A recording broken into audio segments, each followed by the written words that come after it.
السلام علیکم ورحمۃ اللہ وبرکاتہ۔ الحمد للہ نحمده ونستعینه ونستغفره ونؤمن به ونتوکل علیہ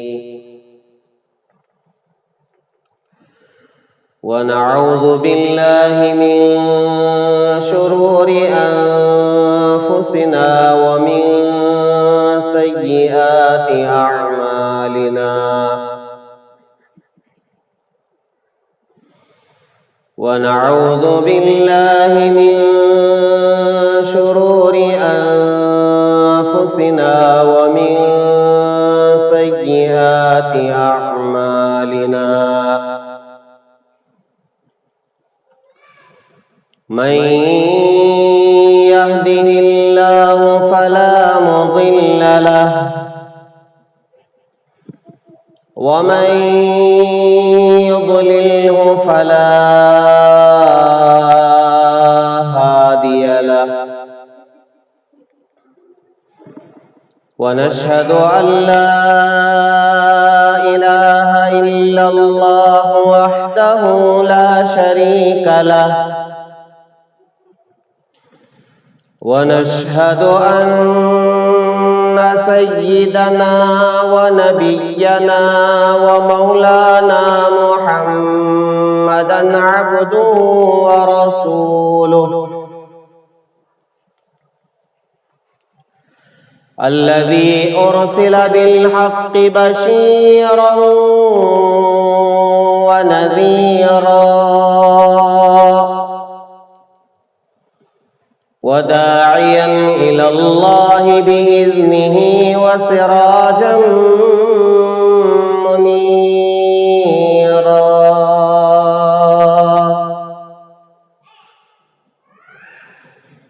أما بعد فقد قال الله تبارك وتعالى في القرآن المجيد: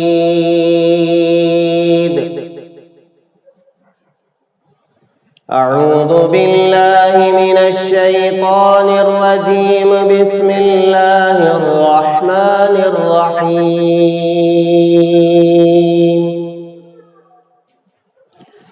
الله ولي الذين آمنوا يخرجهم من الظلمات إلى النور والذين كفروا أولياؤهم الطاغوت يخرجونهم من النور إلى الظلمات أولئك أصحاب النار هم فيها خالدون.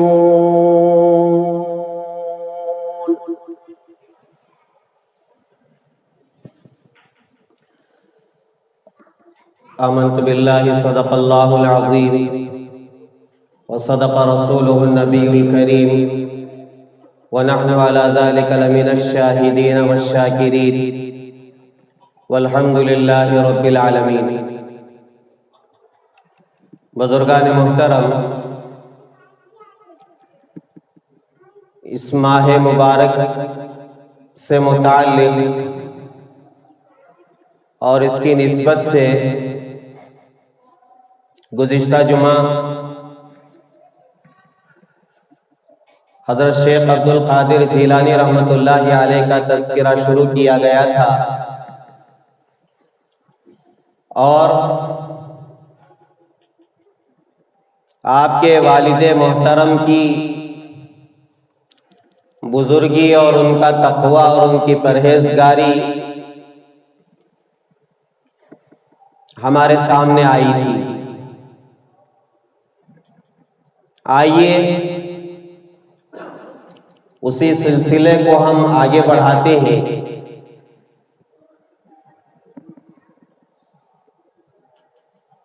کہ محبوب سبحانی قطب ربانی شیخ عبدالقادر جیلانی رحمۃ اللہ علیہ کو اللہ تبارک و تعالی نے اولیاء میں بڑا مقام عطا فرمایا تھا، جو سب سے بڑا مقام ہوتا ہے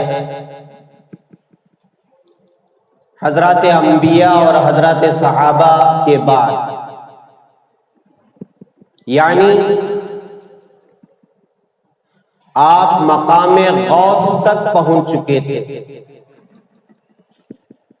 جس کا تفصیلی تذکرہ میں نے گزشتہ جمعہ عرض کیا تھا۔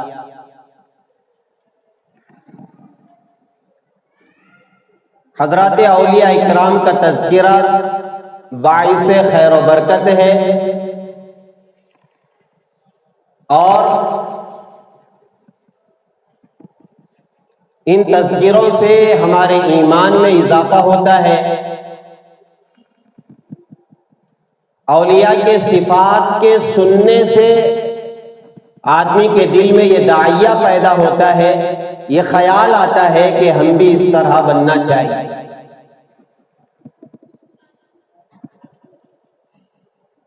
شیخ عبد القادر جیلانی رحمۃ اللہ علیہ، جیسا کہ میں نے عرض کیا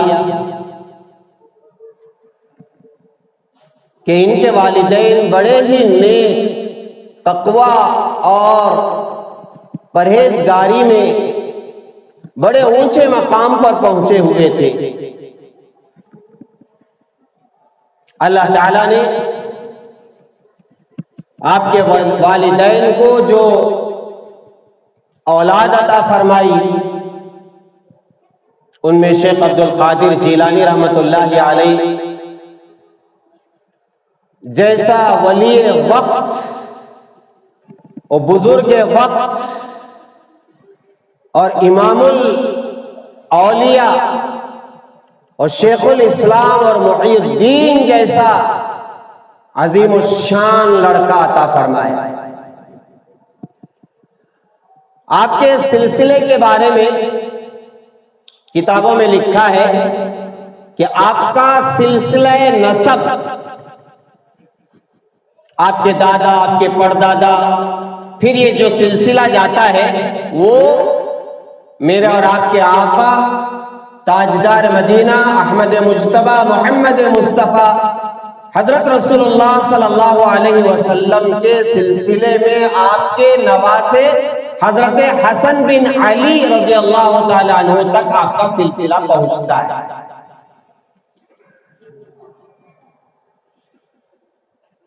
آپ کا بچپن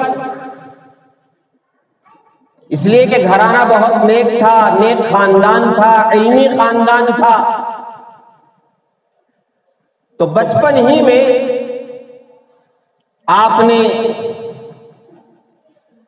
جو علوم دینیہ حاصل کیے، جس کی بنا پر قرآن مجید کا علم آپ نے اپنے گھر ہی میں رہ کر کے حاصل کر لیا۔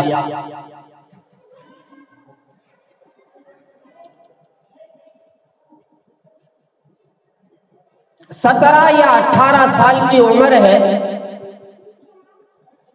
آپ نے اپنی والدہ سے یہ گزارش کی کہ امی جان،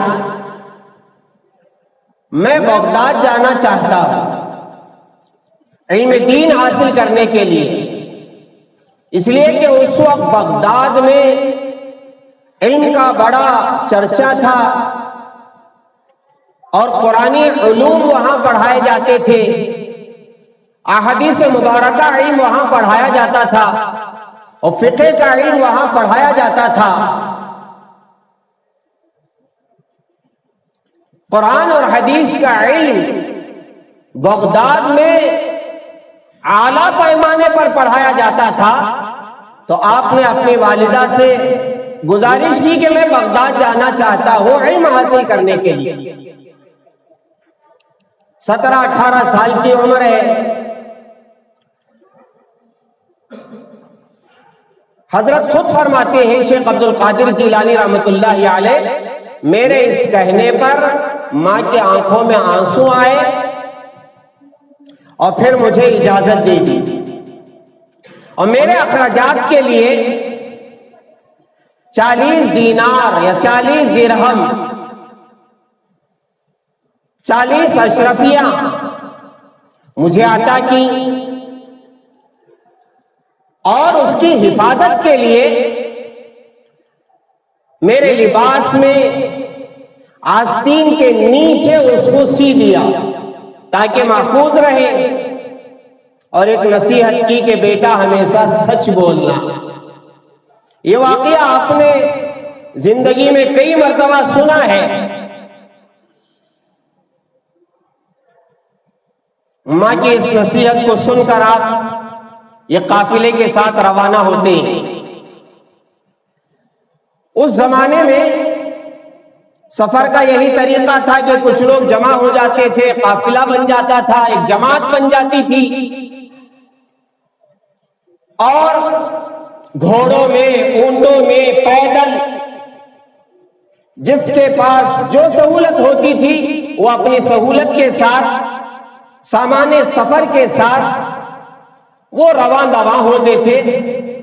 چنانچہ اس قافلے کے ساتھ شیخ عبد القادر جیلانی رحمت اللہ علیہ بھی روانہ ہوئے۔ فرماتے ہیں جیلان سے ہم لوگ، ایک مقام ہے مقام ہمدان، وہاں تک پہنچے، عافیت کے ساتھ پہنچے، کوئی پریشانی نہیں ہوئی۔ سفر کی جو پریشانیاں ہوتی ہیں وہ تکلیفات، وہ پریشانیاں نہیں ہوئی۔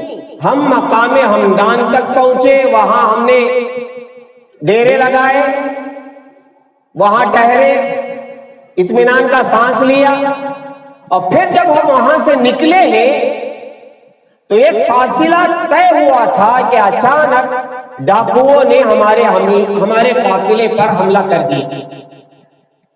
جو خوف تھا کہ ڈاکو حملہ کر دیں گے، ہمارے قافلے پر ڈاکوؤں نے حملہ کر دیا اور گھیر لیا، اور ایک ایک کو پکڑ کر اس کی چھان بین کرنے لگے، پوچھ تاچھ کرنے لگے، تمہارے پاس کیا ہے، جو ہے ہمیں دے دو، اور چھین رہے تھے۔ قافلے کے بعضے لوگ اپنا سامان چھپا رہے تھے، قیمتی سامان ہوتا ہے، کسی کے پاس سونا ہے، کسی کے پاس چاندی ہے، کسی کے پاس کچھ ہے۔ اسی درمیان ایک ڈاکو میرے پاس آیا، شیخ عبد القادر جیلانی رحمت اللہ علیہ فرماتے ہیں، اور پوچھنے لگا تمہارے پاس کیا ہے؟ تو حضرت فرماتے ہیں میں صاف طور پر اس سے یہ کہا کہ میرے پاس 40 دینار ہے۔ اب وہ ڈاکو یہ سمجھا کہ یہ معمولی لڑکا ہے 17-18 سال کا، اس کے پاس 40 دینار اور 40 اشرفیاں، یہ ایسے ہی مذاق کرتا ہوگا۔ اور آپ کا جو لباس تھا، وضاقتہ جسے کہتے ہیں، دیکھنے میں کوئی بڑا تاجر نہیں معلوم ہوتے تھے آپ۔ کہتے ہیں کپڑیوں کی ایک گٹھری تھی جو میرے پاس تھی، ایک پوٹلی جسے ہم کہتے ہیں، اور کچھ نہیں تھا۔ اب وہ ڈاکو یہ سمجھا کہ یہ لڑکا مذاق کر رہا ہے، ایسے ہی سنی انسنی کر کے سامنے چلا گیا۔ دوسرا ڈاکو آیا، اس نے یہی پوچھا تو آپ نے یہی جواب دیا۔ کیوں؟ اس لیے کہ سچ کہنا ہے، جھوٹ نہیں کہنا ہے، ماں کی نصیحت ہے اور اسلام کا بھی حکم ہے۔ علیکم بالصدق، او کما قال علیہ الصلوۃ والسلام، کہ تم ہر حال میں سچائی اپناؤ۔ آپ نے کہا میرے پاس 40 دینار ہیں یا 40 اشرفیاں ہیں، تو وہ تعجب کرنے لگا کہ اس لڑکے کے پاس 40 دینار یا اشرفیاں۔ وہ پکڑ کے سیدھے سردار کے پاس لے گیا، اور سردار نے پوچھا کہ بیٹا تمہارے پاس کیا ہے؟ کہا کہ میں پہلے ہی بتا چکا ہوں، پوچھئے ان سے کہ میرے پاس 40 دینار ہیں یا 40 اشرفیاں ہیں۔ پوچھا کہاں ہیں؟ کہا کہ یہ دیکھیے بغل کے پاس میری ماں سی کے رکھی ہے، کہیں گم نہ ہو جائے، حفاظت کے لیے۔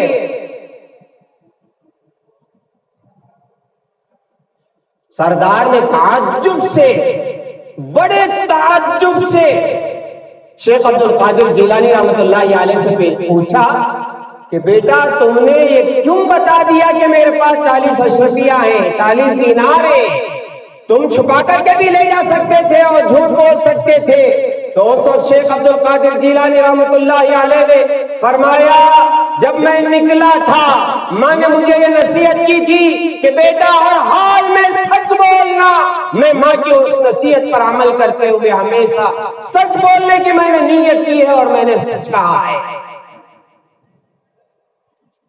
آپ کیا کریں گے مجھے پتا نہیں ہے، دینار آپ چھین لیں گے، مجھے مار دیں گے، مجھے اس کا کوئی ڈر اور خوف نہیں ہے، بس مجھے یہ فکر ہے کہ مجھے سچ کہنا ہے۔ جب اس سردار نے، ڈاکوؤں کے سردار نے یہ جملے سنے، کپ کپی طاری ہو گئی۔ اب اس کی دنیا بدلنے والی تھی، اس کی قسمت بدلنے والی تھی۔ ہاں ہاں،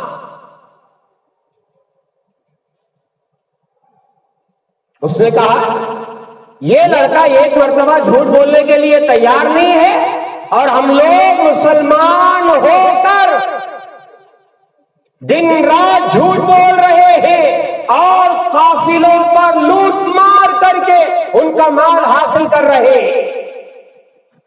ہماری زندگی نہ ہمیں اللہ کا خوف ہے، نہ آخرت کا ڈر ہے، نہ اللہ کے سامنے حاضری کی کوئی اس کا کوئی خیال ہے۔ یہ لڑکا تو بڑا دیندار، ایک مرتبہ جھوٹ بولنے کے لیے تیار نہیں۔ ہاں میرے عزیزوں، ہدایت کا وقت آ گیا تھا۔ اللہ تعالیٰ شیخ عبد القادر جیلانی رحمۃ اللہ علیہ کے ذریعے سے ان ڈاکوؤں کو راہ راست پر لانے کا اللہ فیصلہ کر چکا تھا۔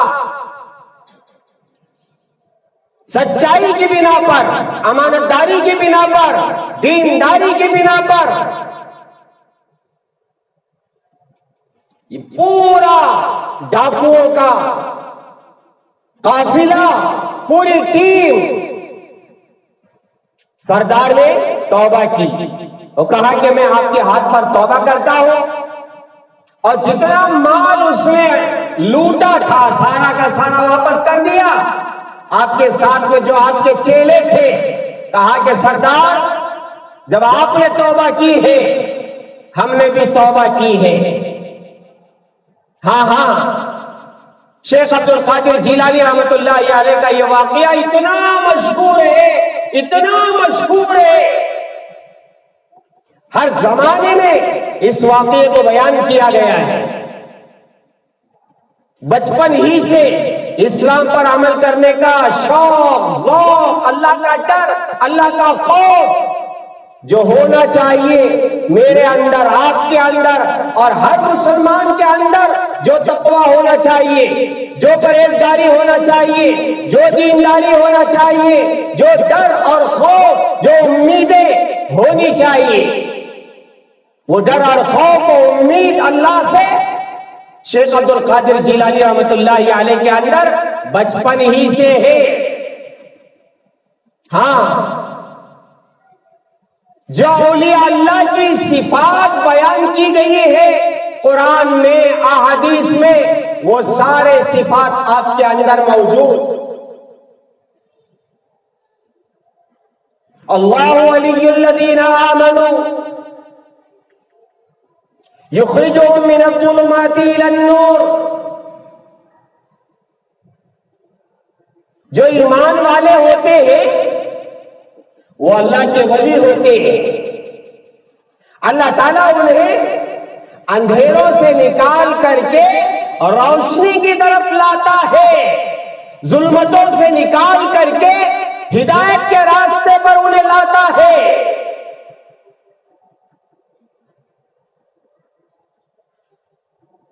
اور جن کے دلوں میں کفر ہوتا ہے، ظلمت، تاریکی،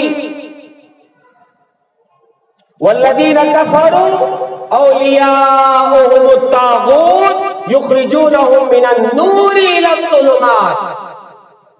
جو لوگ کافر ہیں، جو اللہ اس کے رسول پر ایمان نہیں لاتے، جن کے دل میں، جن کے دماغ میں کفر چھایا ہوا رہتا ہے، غیر اللہ سے ان کا تعلق ہوتا ہے، نہ اللہ، نہ رسول، نہ آخرت، نہ قبر کا خیال، نہ قرآن، نہ حدیث. جو کافر ہوتے ہیں والذین کفروا اولیاءہم الطاغوت، تو ان کے جو دوست ہوتے ہیں وہ شیاطین ہوتے ہیں، اور وہ شیاطین ان کو ہدایت سے نکال کر کے اندھیرے کی طرف، ضلالت اور گمراہی کی طرف لے جاتے ہیں. یخرجونہم من النور الی الظلمات اولئک اصحاب النار، وہ دوزخی ہے اور ہمیشہ دوزخ میں رہیں گے. تو یہ ایمان والے شیخ عبد القادر جیلانی رحمت اللہ علیہ کا ایمان، یہ اللہ کے دوست. اور سنو، اولیاء اللہ کسے کہتے ہیں؟ اللہ کے رسول علیہ الصلوۃ والسلام سے پوچھا گیا، قیل یا رسول اللہ من اولیاء اللہ، پوچھا گیا اے اللہ کے رسول اولیاء اللہ کون ہے؟ تو رحمت دو عالم صلی اللہ علیہ وسلم نے فرمایا، قال اذا رؤوا ذکر اللہ، جب انہیں دیکھے تو اللہ یاد آ جائے. ہاں، جب انہیں دیکھے، جب ان کی صحبت میں رہے، اللہ کا خیال آ جائے، آخرت کا خیال آ جائے، اور دنیا ان کے دل سے نکلنا شروع ہو جائے.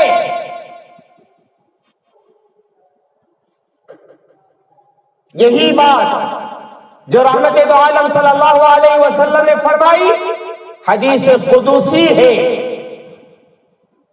تفسیر مظہری میں ہے کہ اللہ فرماتے ہیں کہ ولی اللہ وہ ہوتا ہے، اللہ کا دوست وہ ہوتا ہے، اولیاء اللہ وہ ہوتے ہیں جب ان کا تذکرہ ہوتا ہے تو میں یاد آ جاتا ہوں، اور میرا تذکرہ ہوتا ہے تو وہ یاد آ جاتا ہے. ہاں، یہ سارے صفات شیخ عبد القادر جیلانی رحمت اللہ علیہ کے اندر موجود.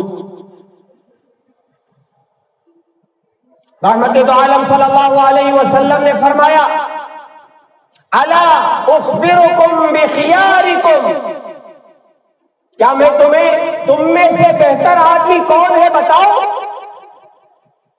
قالوا یا رسول اللہ بلا، صحابہ نے فرمایا، عرض کیا اے اللہ کے حبیب بتائیے کون ہے جو ہم میں بہتر ہے؟ آپ نے وہی فرمایا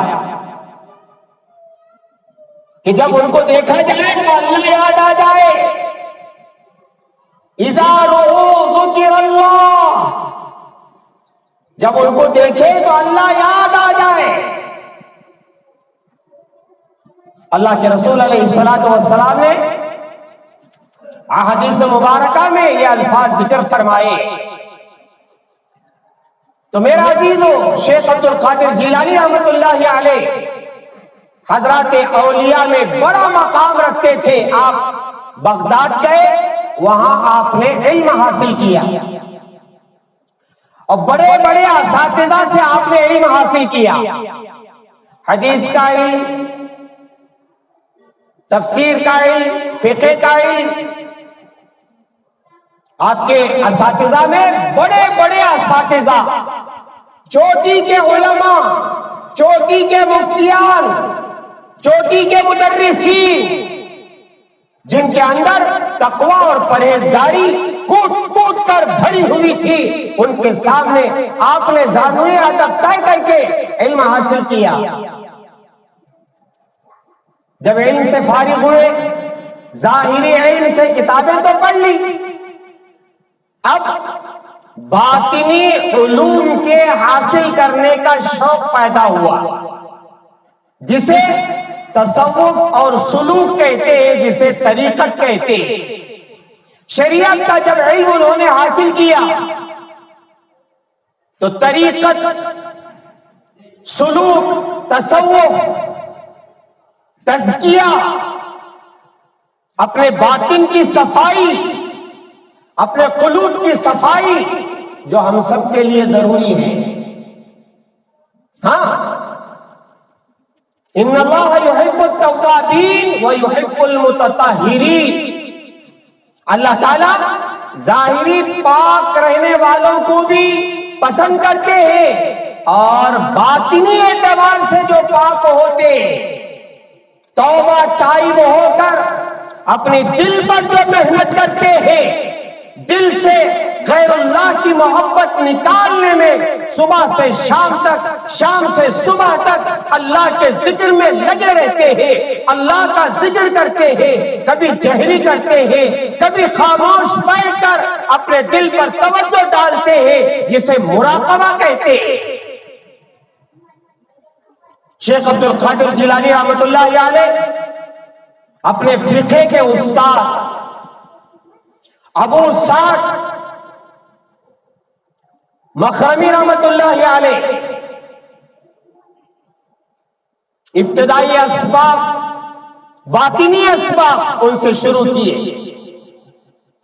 اور پھر چلتے چلتے چلتے جو محنت کی، بغداد میں ایک بہت بڑے اللہ والے اور صوفی تھے، حماد بن مسلم، آپ نے ان سے اپنا عیسائی تعلق رکھا اور آپ کے پاس سالوں سال آتے رہے، جاتے رہے، آتے رہے، جاتے رہے، اور خصوصاً جمعہ کے دن اپنے شیخ کے پاس جانا تو آپ کا معمول بن چکا تھا، اور آپ سلوک کے جو درجات ہیں وہ طے کرتے چلے گئے، طے کرتے چلے گئے، طے کرتے چلے گئے، یہاں تک کہ ولایت کا وہ مقام آپ نے حاصل کیا۔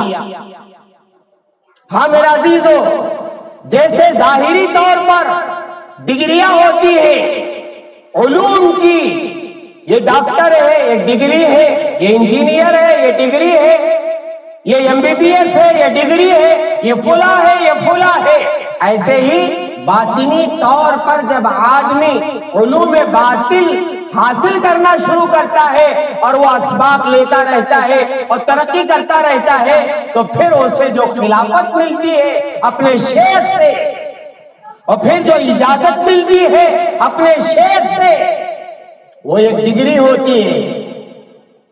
ہاں، باطنی طور پر جسے شیخ کہا جاتا ہے، آگے چل کر کے جسے وہ مقام حاصل ہو جاتا ہے کہ پھر اللہ تعالیٰ اس کے کندھوں پر بڑی ذمہ داری ڈال دیتے ہیں۔ حضرت فرماتے ہیں میری شادی ہوئی اور حضرت کے بچے کتنے تھے؟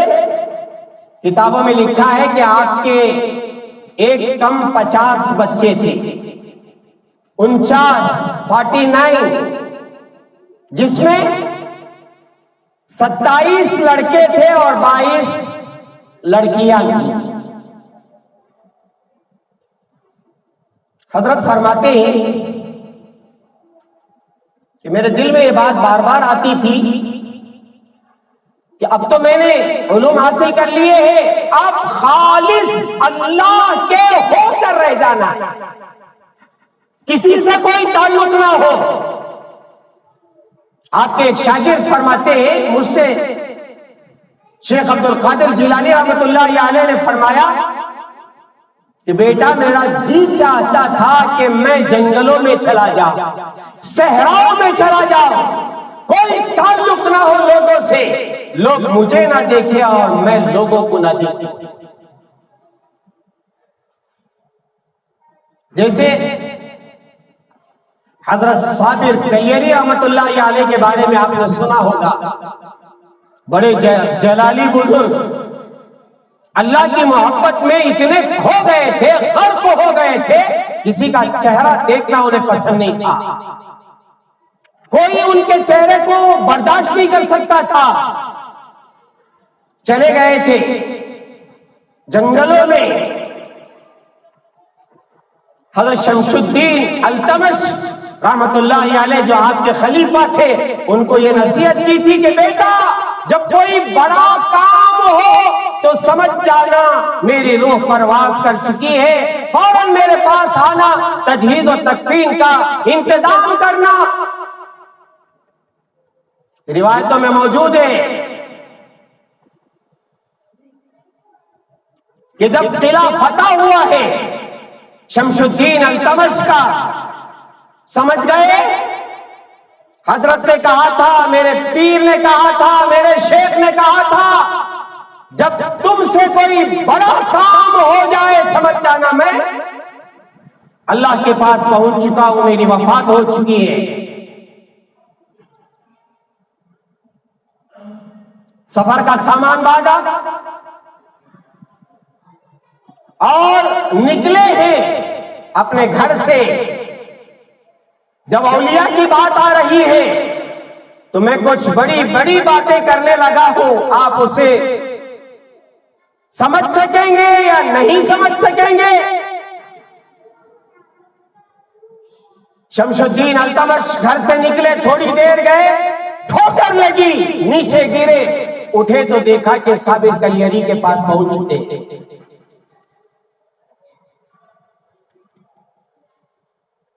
حضرت ثابت کلیری رحمت اللہ علیہ الگ تھلگ جنگلوں میں، شیخ عبد القادر جیلانی رحمت اللہ علیہ نے فرمایا کہ میرا بھی جی چاہتا تھا بیٹا میں بھی جنگلوں میں چلا جاؤں، صحراؤں میں چلا جاؤں، کوئی مجھے نہ دیکھے، میں کسی کو نہ دیکھوں، لیکن اللہ کو یہ منظور نہیں تھا۔ اللہ کو یہ منظور تھا کہ مجھ سے اللہ کے بندے فیض یاب ہو، میں لوگوں کی خدمت کروں۔ چنانچہ فرماتے ہیں میں نے لوگوں میں رہ کر کے محنت کی، اللہ کا پیغام انہیں پہنچایا تو میرے ہاتھ پر 50,000 عیسائی اور یہودیوں نے اسلام قبول کیا، اور 1 لاکھ سے زیادہ لوگوں نے اپنے گناہوں سے میرے ہاتھ پر توبہ اور استغفار کیا۔ ہاں حضرت فرماتے ایک مرتبہ میں میدان میں جا رہا تھا، مجھے پیاس لگی تو اچانک ایک بادل آیا، اس میں سے شبنم کی طرح پانی برسنے لگا، میری پیاس بجھ گئی اور اچانک کیا دیکھتا ہوں کہ ایک روشنی آ گئی اور وہ آسمان کے دائیں بائیں پھیل گئی اور اس میں سے ایک صورت ظاہر ہوئی، ایک شکل، ایک چہرہ ظاہر ہوا اور وہ یہ کہنے لگا شیخ عبد القادر آج کے بعد جتنے محرمات ہیں وہ تم پر حلال ہیں۔ کیا مطلب؟ شریعت میں جتنی چیزیں حرام ہیں تم ایسے مقام پر پہنچ چکے ہو تمہارے لیے سب حلال ہے۔ میں ہوتا خوش ہو جاتا، آپ ہوتے خوش ہو جاتے، واہ واہ اللہ نے اتنا بڑا مجھے ولایت کا مقام عطا کر دیا، حلال میرے لیے حرام میرے لیے حلال ہو گیا۔ جیسے آج کل کے کچھ اپنے آپ کو ولی کہنے والے، پیر کہنے والے، شیخ کہنے والے، وہ کہتے ہیں ہم فقیر لوگ ہیں، ہمارے لیے شریعت نہیں ہے، جو اور لوگوں کے لیے حرام ہے وہ ہمارے لیے حلال ہے۔ انا للہ و انا الیہ راجعون۔ اس سے بڑا دھوکے باز، اس سے بڑا دغا باز، اس سے بڑا جھوٹا کوئی نہیں ہو سکتا کہ اللہ تعالیٰ ولایت کا ایسا مقام، فقیری کا ایسا مقام اسے عطا کر دے کہ حرام حلال ہو جائے۔ وہ عورتوں سے بھی بیٹھ کر کے گفتگو کر رہا ہے، بات چیت کر رہا ہے، وہ ہاتھ پکڑ کر کے بیعت کر رہا ہے، وہ سینے پر دم بھی کر رہا ہے۔ آپ نے دیکھا ہوگا، سنا ہوگا، جن کو کتابوں میں ہمارے بزرگوں نے نام دیا ہے پیٹ بھرو پیر جیب بھرو مولوی۔ جو حرام پر عمل کرتا ہو، نماز نہیں پڑھتا، روزہ نہیں رکھتا، حلال و حرام کی تمیز نہیں کرتا، شراب پیتا ہے، گانجا مارتا ہے عورتوں کے سامنے بیٹھتا ہے، ان کے ساتھ تنہائیوں میں رہتا ہے، یہ کاہے کا پیر ہے، یہ کاہے کا بزرگ ہے، یہ کاہے کا شیخ ہے؟ کوئی شیطان ہے جو آپ کے گھر میں آ کے بیٹھا ہے، یا محلے میں آ کے بیٹھ گیا ہے، یا شہر میں آ کے بیٹھ گیا ہے۔ شیخ عبد القادر جیلانی رحمۃ اللہ علیہ جیسا ولی اور بزرگ، جب ان کے سامنے آواز آئی شیخ عبد القادر تمہارے لیے حرام حلال ہو گیا ہے، آپ نے فوراً پڑھا اعوذ باللہ من الشیطان الرجیم، شیطان ملعون یہاں سے چلا جا، اللہ آپ اپنی پناہ میں رکھنا، اس شیطان مردود سے گمراہ ہونے نہ دینا۔ حضرت فرماتے ہیں جب میں نے اعوذ باللہ پڑھا وہ روشنی اندھیرے میں بدل گئی، جو صورت آئی تھی وہ دھوئے میں تبدیل ہو گئی، اور آواز آنے لگی شیخ عبد القادر تمہارے علم نے تمہیں بچا لیا، ورنہ میں نے ایسے 70 صوفیوں کو گمراہ کر دیا ہے۔ حضرت شیخ فرماتے ہیں جاتے جاتے بھی ملعون مجھے دھوکہ دیتے جا رہا ہے، مجھے میرے علم نے نہیں بچایا، مجھے میرے اللہ نے بچایا ہے۔ لوگوں نے پوچھا حضرت آپ کو کیسے معلوم ہو گیا کہ وہ شیطان تھا؟ تو حضرت نے وہی کہا جب اس کی زبان سے یہ نکلا کہ آپ کے لیے حرام حلال ہو گیا ہے تو میں سمجھ گئے کہ شیطان ہے۔ یاد رکھو میرے عزیزو، دل کے کان کھول کر کے یہ سن لو، وہ جتنا بڑا طریقت کا امام بن جائے، جتنا بڑا وہ صوفی بن جائے، اگر اس کے سامنے شریعت کے احکامات نہیں ہیں تو وہ صوفی نہیں ہے، وہ چور ہے، وہ شیطان ہے، وہ دغاباز ہے، وہ دھوکے باز ہے۔ ہو سکتا ہے کہ وہ آپ کو بیٹھے بیٹھے کوئی نیمبو نکال کر کے آپ کے ہاتھ میں دے دے، یا کوئی الفنات چبا کے ہضم کر دے، یا آپ کے سامنے بیٹھ کر کے کانچ کھا جائے۔ ہو سکتا ہے جس کے لیے ایمان کی شرط نہیں ہے۔ کتنے جادوگر ایسے ہیں جو غیر مسلم ہیں، کیسے کیسے جادو بتا دیتے ہیں، جسے نہ کرامت کہتے ہیں نہ معجزہ کہتے ہیں، بلکہ اسے استدراج کہتے ہیں۔ ایسے کاموں کے لیے ایمان کی بھی شرط نہیں۔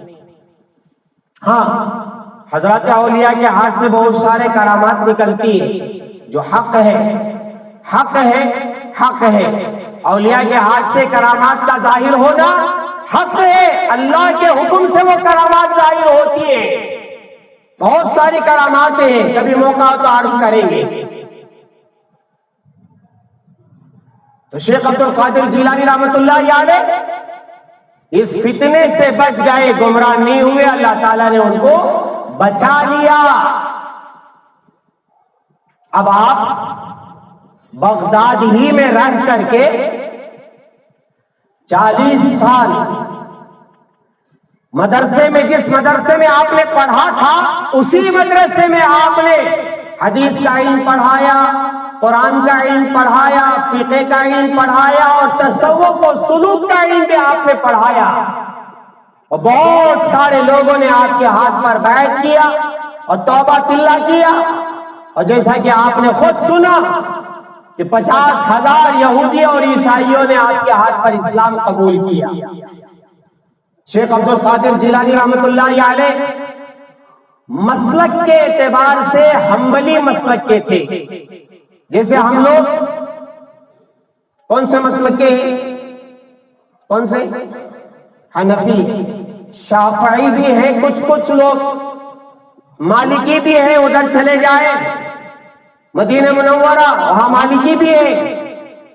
حنبلی جو 4 مسلک ہیں، حضرت امام احمد بن حنبل رحمۃ اللہ علیہ ان کے مسلک کو حنبلی مسلک کہتے ہیں، تو آپ حنبلی مسلک کے تھے۔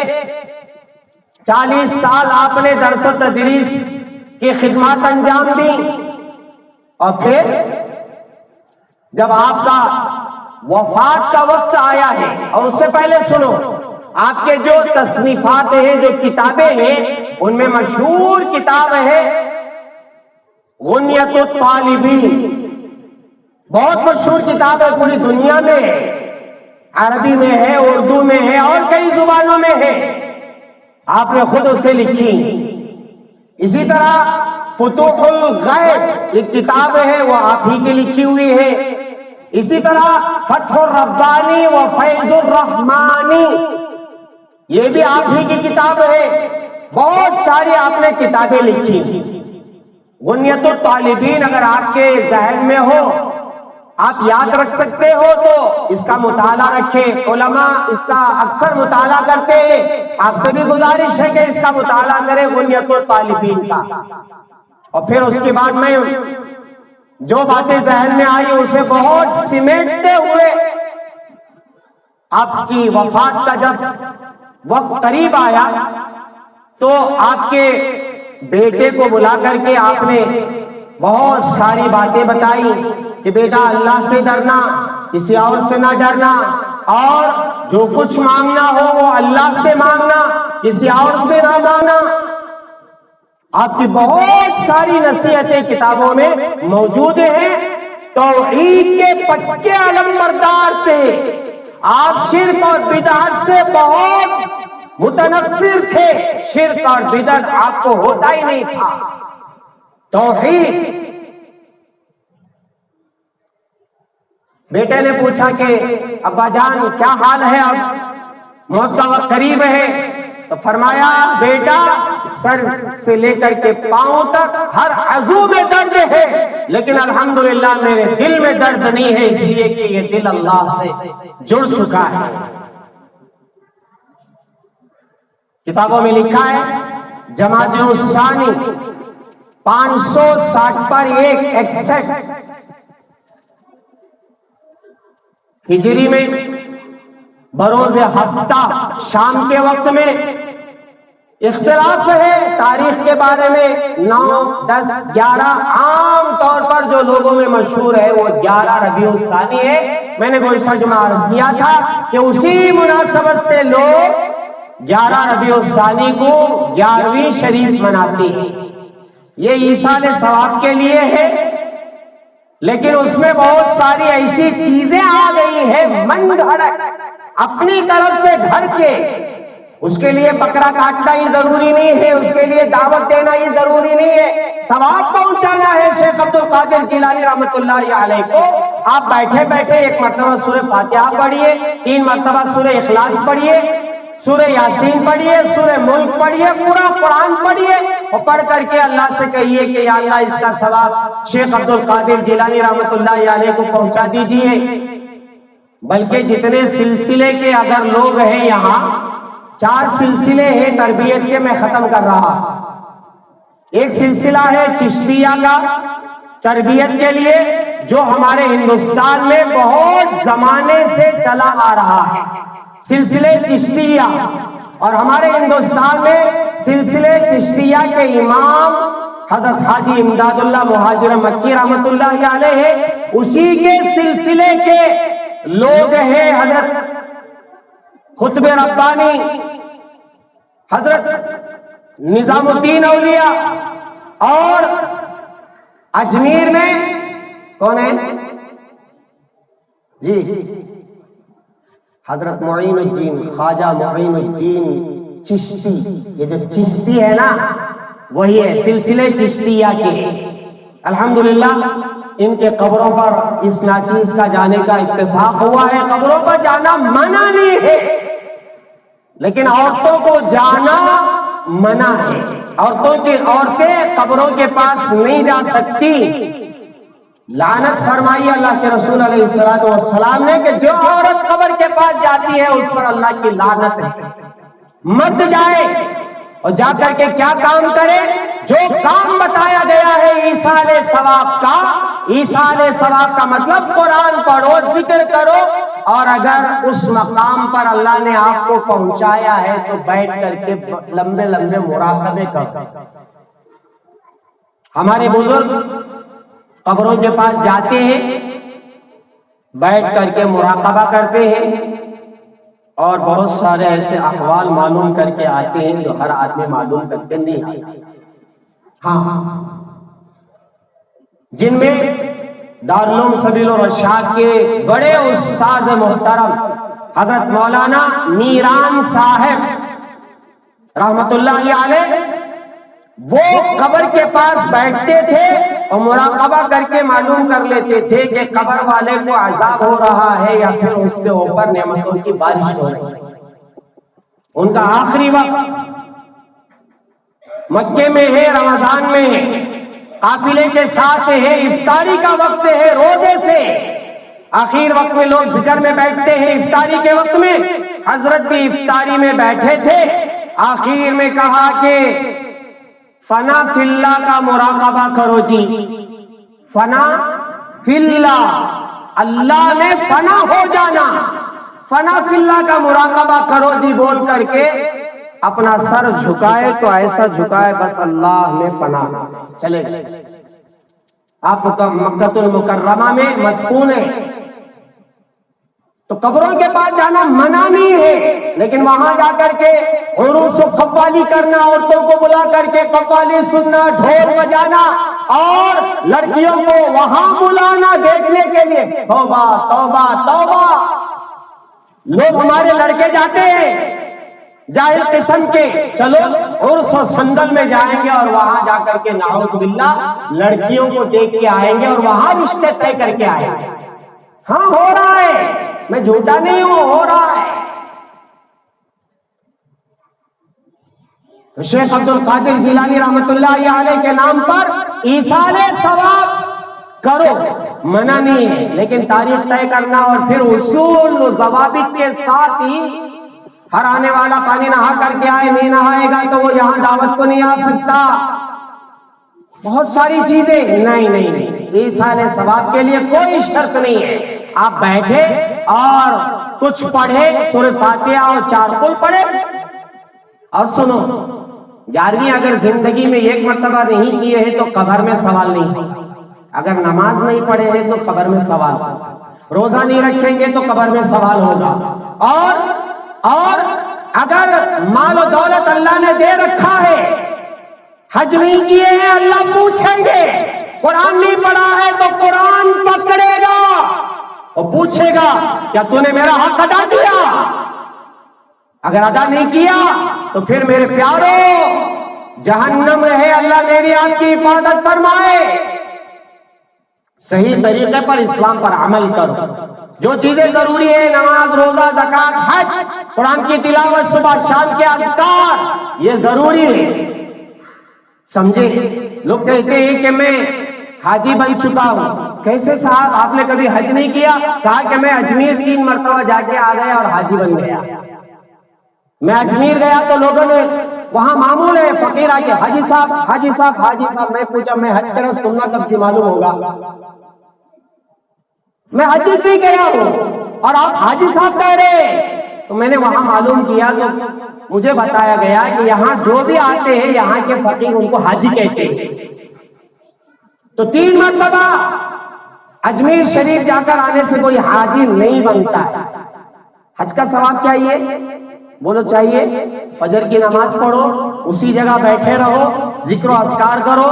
جب اشراق کا وقت آ جائے تو 2 رکعت نماز نفل اشراق کی پڑھو. کیا مولوی صاحب؟ حج کا ثواب، عمرے کا ثواب اور مقبول حج اور عمرے کا ثواب. ثواب پانا بہت آسان ہے، لیکن عمل کرنا حج کے لیے، حج کا ثواب پانا الگ ہے. حج کے لیے جانا پڑے گا.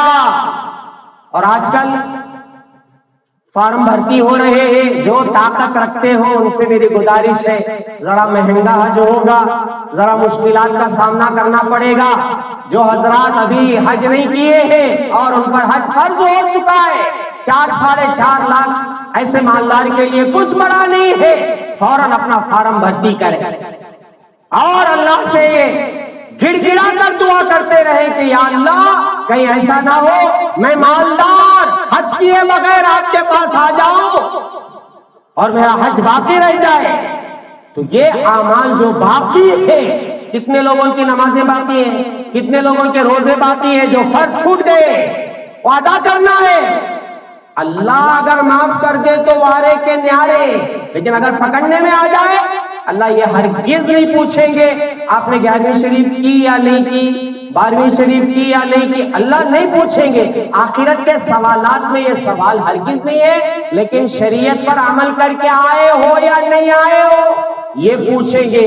اس لیے آپ سے گزارش ہے، شیخ عبد القادر جیلانی رحمۃ اللہ علیہ کی ہم نے مختصر سیرت سنی ہے، اس درجے کا نہ صحیح کچھ نہ کچھ اس درجے کا تقوی اور پرہیزگاری حاصل کرنے کی کوشش فرمائے۔